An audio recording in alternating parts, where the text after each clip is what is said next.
Well, the raw food diet, evolution of raw. Let's say somebody gets on raw food and they begin with the vegetables like cruciferous even or greens, and then they add some nuts and seeds in a sprouted form, which is good. Maybe more than they really should, maybe at the right ratio. But the reality of raw food is we have to funnel down to fruit and tender leafy greens. That's what the real raw food should actually be. If we talk about the long-term nuts and seeds type of raw nutrition, that's not gonna bring the good outcome. Generally, it's not really about the proteins. They over-exaggerate their importance, but this over-exaggeration is actually based on the lack of carbs, not so much on prevalence of proteins. Because once somebody is on proteins, they're not eating carbs, and carbs are the ones that are bringing some trouble. The starches. Starches are the worst ones. Polymeric carbohydrates. Some polysaccharides can be healing compounds, but the starches really of the refined grains and legumes are not. And potato starch and cornstarch, those are not good generally. And too much of the fresh fruit fructose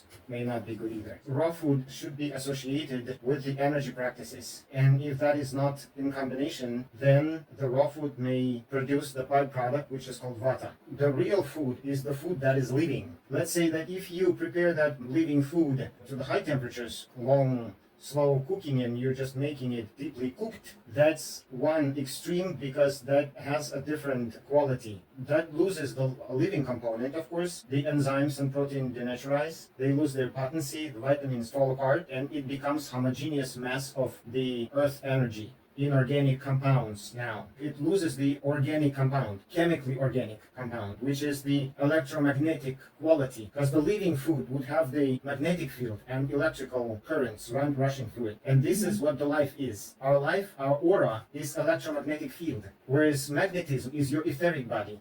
And electricity or electrical field is your mental body. Our mental body is based on conduction of electrical impulses. These electrical impulses, they take their rise or they're born out of the magnetic field. The magnetic field is the two opposites, which is in Chinese medicine expressed as yin and yin. And they're swirling in the magnetic field. And once they come to culmination, this swirl comes to culmination, it ends up producing the spark, friction and spark. And that spark is called chi, like chi energy. And this chi energy now is the particle that rushes along the mental channel. So it is the mind now. So it's the mental particle. So out of the etheric body, the mental body is born. And this chi is, it's like everything that is living, from plants, bacteria to humans. It is the very subatomic particle. This is the principle of torsion field. And this is what we are. And this is what our mental body is. And within our mental body, we can harbor certain confusions and distortions in the flow of chi that then would produce some emotions that would be the undigested impressions of the perception that could be blocking certain processes, and then they would actually be reflecting,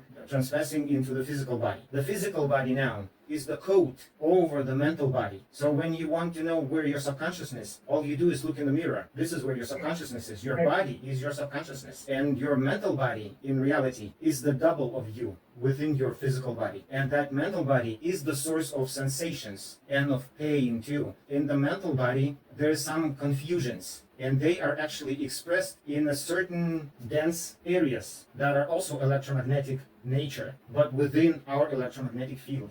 So our electromagnetic field is not as clear as it could have been unless we had those confusions, because of the biases, prejudices, stereotypes that we get used to from childhood or even from previous lives. And we carry those with us, and then they manifest sooner or later. They rise in our mental field as the subatomic particles first, and then they affect our mental body as the sensation. That sensation is conducted to the chakra. Chakra awakens the emotion. Within the realm of the emotion, our mind starts thinking, and that thought actually brings the judgment whether this sensation is pleasant or not pleasant. So our subconscious mind is not unconscious mind, is conscious to sensations, and they're interpreted by the mind as pleasant or non-pleasant, and the reaction is conditioned based on that. The mind starts choosing. It wants the pleasant sensations and wants to avoid unpleasant sensations, but really it's the trick. Whatever is unpleasant doesn't mean that it's bad for us. It's the other way around. It's just our mind is preset that way, to judge that way. And people just don't know how to discern these things and understand what's good, what's not. Based on that,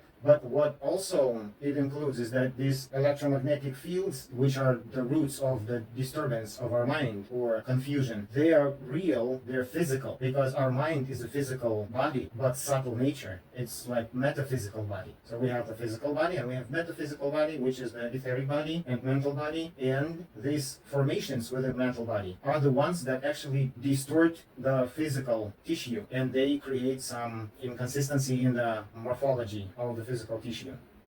If you find this video helpful, please give it a like, share it with your family and friends, subscribe to our channel, and get notifications.